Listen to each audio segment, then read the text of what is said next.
we will not talk about Marcos BBM today.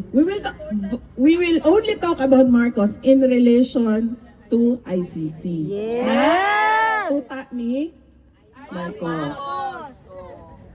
Bakit ko nasabi na tuta ni Marcos?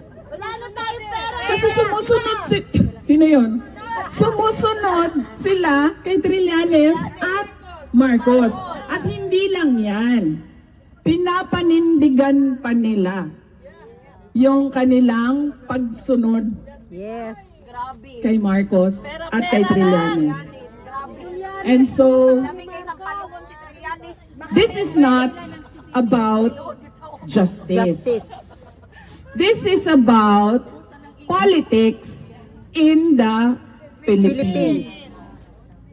Because who was the first to be sent to detention?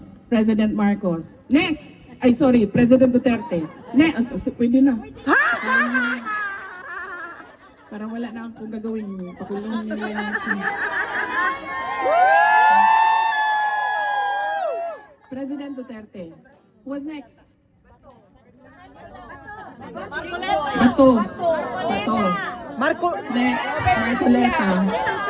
Next. Bong Revilla! Oh, Harry Roque.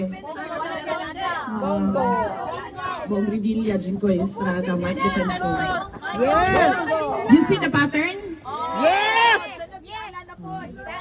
So this is all about Politics! Marcos supporting ICC, ICC supporting Money! Marcos. Money!